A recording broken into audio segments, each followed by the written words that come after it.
नमस्कार दोस्तों, स्वागत है आपके अपने YouTube चैनल 3A के ऑनलाइन स्टडी में। जैसा कि आप जानते हो, हम हमेशा की तरह आज भी आपके लिए वीडियो मानव श्वसन की प्रक्रिया को लाए हैं। और ये बहुत ही महत्वपूर्ण वीडियो है, बहुत ही महत्वपूर्ण टॉपिक है जो आपके एग्ज़ाम के लिए बहुत आवश्यक है। और यही नहीं, आपके एग्ज़ाम के बाद भी के लिए जो एग्ज़ाम है उनके लिए भी बहुत इम्पोर्टेंट है। तो चलिए हम इन चीज़ों को समझते हैं। हमारा जो टॉपिक है वो है मानव में श्वसन की प्रक्रिया। जैसा कि आप जानते हो कि हम बिना सांस लिए बगैर रह नहीं सकते हैं। 10 ज़्यादा से ज़्यादा रह सकते हैं तो 10 या 15 मिनट। 15 मिनट तो बहुत ज़्यादा हो गया। हम पल भर के लिए भी बिना सांस लिए नहीं रह सकते हैं। दोस्तों, ये जो श्वसन की प्रक्रिया होती है, हम जो सांस लेते हैं और जो सांस छोड़ते हैं, ये क्रियाएं, ये जो सम्मिलित रूप से जो क्रियाएं होती है, इसी को हम श्वसन कहते हैं। अब हम समझते हैं कि श्वसन की क्रिया हमारे शरीर में कैसे होती है। देखिए दोस्तों, हम जो वायु में जो मौजूद ऑक्सीजन होता है, उसको हम क्या करते हैं, अपने नाक द्वारा ग्रहण करते हैं। हम क्या करते हैं, नाक द्वारा यानी कि नासिका द्वारा हम ग्रहण करते हैं। ग्रहण करने के बाद जो यहाँ तक आता है, यहाँ के बाद 2 नलियाँ होती है। यहाँ के बाद क्या होती है दोस्तों, 2 नली होती है। एक नली होती है ग्रास नली या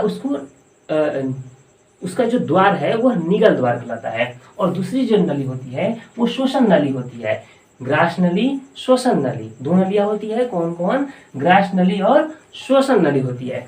जो जो तो नली के जो द्वार होगा उसका भी तो कुछ नाम होगा। हाँ, द्वार को हम निगल द्वार कहते हैं। जो ग्रास नली है उसका जो द्वार है उसको निगल द्वार कहते हैं। और जो श्वास नली है, श्वास नली के द्वार को हम कंठ द्वार कहते हैं। अब ये दोनों नलियां क्या करती है, तो ध्यान रखिए, हम जो नाक से हम सांस लेने की प्रक्रिया करते हैं और मुख से हम खाना खाने की प्रक्रिया करते हैं। तो जब हम खाना खाते हैं तो जो श्वास लेने वाली नली है यानी कि श्वास नली है वो ढक जाती है। और जब हम सांस लेते हैं तो जो भोजन नली है वो ढक जाती है और श्वसन नली खुल जाती है। इत्तेफाक से दोस्तों, कभी कभार ऐसा होता है कि हम खाते खाते कुछ बोल पड़ते हैं या फिर हंसते हैं तो हमें बहुत तेजी से खांसी आती है। ये क्रियाएं कैसे होती है, ये क्रिया क्यों होती है, समझिए। देखिए, क्या होता है कि जब हम खाना खाते हैं तो खाना खाते समय जब हम बोलते हैं या फिर हंसते हैं तो जो श्वसन नली या कंठ जो द्वार है वहां वो खुल जाता है और गलती से वो भोजन उसमें प्रवेश कर जाता है, जिसकी वजह से हम तेजी से खांसते हैं।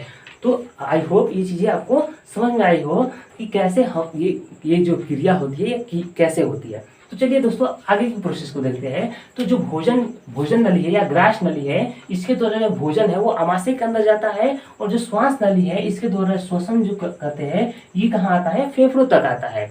तो श्वसन नली द्वारा जो सांस लेने की क्रिया है उसके द्वारा वायु जो है ये फेफड़ों तक आता है। और फेफड़े में बहुत सारे छोटे छोटे वायु कोश मौजूद होते हैं। इन वायु कोशों में हवा आके क्या करता है, भर जाता है। इन वायु कोशों में वायु आके क्या करता है, भर जाता है।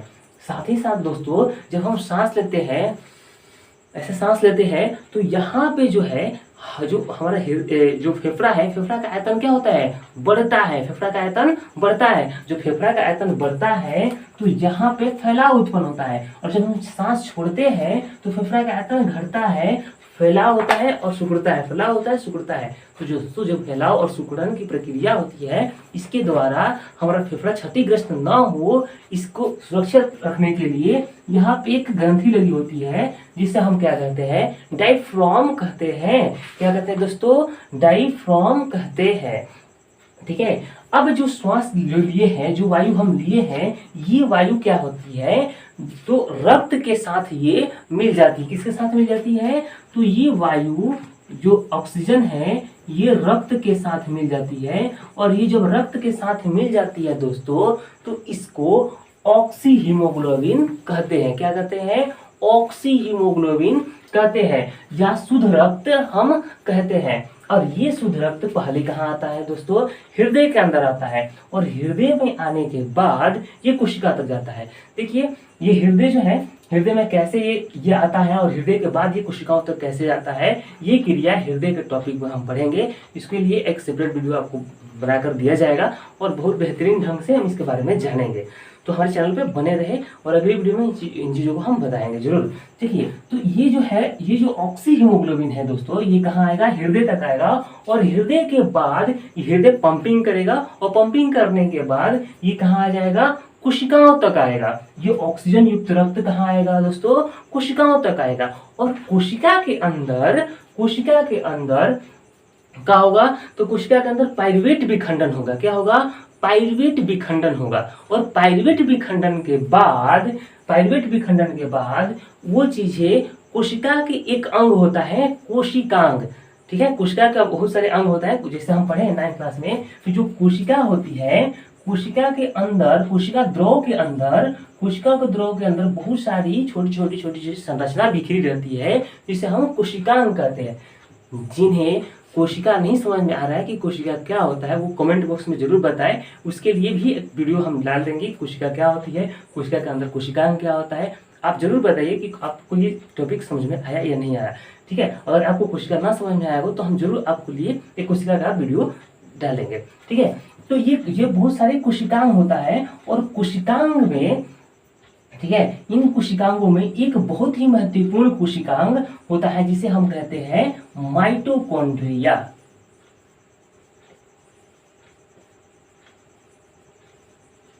क्या कहते हैं, माइटोकॉन्ड्रिया। और ये जो माइटोकॉन्ड्रिया है, इसमें जो ऑक्सीजन का पाइरुवेट या इन चीजों को, ऑक्सी हीमोग्लोबिन को जो पाइरुवेट विखंडन हुआ होता है, उसको पुण्य विखंडन करने के लिए, यानी पूरा तोड़ने के लिए माइटोकॉन्ड्रिया के अंदर भेज दी जाती है। जब माइटोकॉन्ड्रिया के अंदर जाता है तो इनका पुण्य विखंडन होता है और पुण्य विखंडन के फलस्वरूप क्या होता है दोस्तों, तो पुण्य विखंडन के फलस्वरूप 36 एटीपी ऊर्जा का निर्माण होता है। 36 एटीपी ऊर्जा का निर्माण होता है। साथ ही साथ यहाँ पे कार्बन डाइऑक्साइड का निर्माण होता है। 36 एटीपी का निर्माण होता है प्लस CO2 का निर्माण होता है। यानी यहाँ पे 36 एटीपी और ये कार्बन डाइऑक्साइड का निर्माण होता है, ठीक है। प्लस कुछ H2O का भी निर्माण होता है, यानी कि जल का भी उत्पत्ति होता है। फिर क्या होता है दोस्तों, ये 36 एटीपी हम ऊर्जा के रूप में ग्रहण कर लेते हैं और ऊर्जा के रूप में उपयोग करते हैं। एटीपी, अब हाँ, आपसे ये पूछेगा एटीपी का फुल फॉर्म, आपके एग्जाम में एटीपी का फुल फॉर्म पूछेगा, याद रखिएगा, एडिनोसाइन ट्राइफॉस्फेट होगा इसका फुल फॉर्म, एडिनोसाइन ट्राइफॉस्फेट। नीचे स्क्रीन पे आ रहा होगा फुल फॉर्म, इसको नोट कर लीजिएगा। अब देखिए दोस्तों, यहाँ पे क्या बन रहा है, कार्बन डाइऑक्साइड बन रहा है, CO2 कार्बन डाइऑक्साइड बन रहा है। और ये कार्बन डाइऑक्साइड फिर रक्त के साथ, फिर क्या करेगा, ये रक्त के साथ मिलेगा। तो जब कार्बन डाइऑक्साइड यानी कि CO2 प्लस रक्त मिलेगा दोस्तों, तो ये अनॉक्सी हीमोग्लोबिन बनाएगा। क्या बनाएगा, अनॉक्सी हीमोग्लोबिन। देखिए, ऑक्सी हीमोग्लोबिन जब ऑक्सीजन के साथ मिलेगा और अनॉक्सी हीमोग्लोबिन जब रक्त कार्बन डाइऑक्साइड के साथ मिलेगा। और ये अनॉक्सी हीमोग्लोबिन पुनः फिर हृदय तक आएगा और हृदय के बाद फिर फेफड़ा तक आएगा। और फेफड़ा में मौजूद अनॉक्सी हीमोग्लोबिन को, कार्बन डाइऑक्साइड को ग्रहण कर लिया जाता है और कार्बन डाइऑक्साइड ग्रहण करने के बाद हम नासिका द्वारा कार्बन डाइऑक्साइड को बाहर निकाल देते हैं। और यही क्रियाएं क्या कहलाती है, मानव में श्वसन की प्रक्रिया कहलाती है। आज के लिए इतना ही, मिलते हैं अगले वीडियो में। जय हिंद, जय भारत।